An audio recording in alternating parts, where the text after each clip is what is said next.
ശക്തി അഭിഷേകം. ശക്തി അഭിഷേകം പ്രധാനമായും ഈശോയ്ക്ക് സാക്ഷ്യം വഹിക്കുവാനുള്ള അഭിഷേകമാണ്.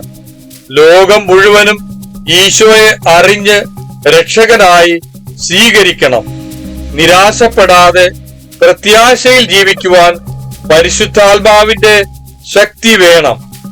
ന്യായാധിപന്റെ പുസ്തകം 14 അധ്യായം 6 മനുഷ്യനാൽ അസാധ്യമായത് സാധ്യമാക്കുന്നത് ദൈവത്തിന്റെ പരിശുദ്ധാത്മാവാണ്.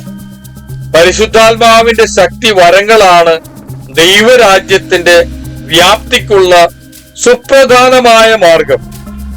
1. വിശ്വാസവരം. നമ്മുടെ വാക്കുകൊണ്ട് നാം സുവിശേഷം പ്രസംഗിച്ച് ശക്തി പ്രകടമാക്കണം.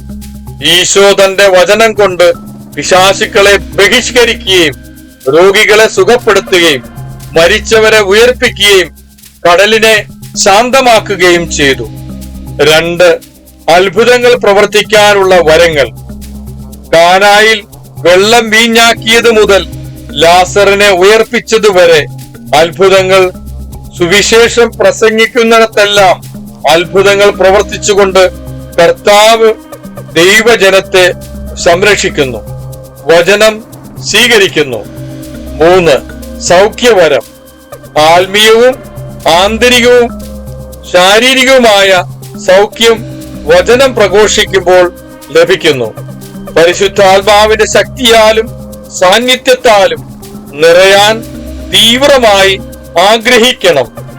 വരദാനങ്ങൾ കിട്ടുകയില്ല എന്ന ചിന്ത നമ്മിൽ കടന്നുകൂടരുത്. വിശ്വാസത്തോടെ പ്രാർത്ഥിക്കണം.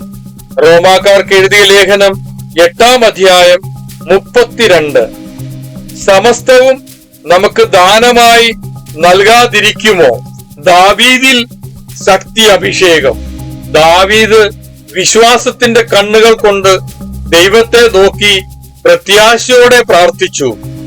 ദൈവത്തിന്റെ വേല ചെയ്യാൻ വിശ്വാസവും അഭിഷേകമുള്ളവരെ അവിടുന്ന് അന്വേഷിക്കുന്നു.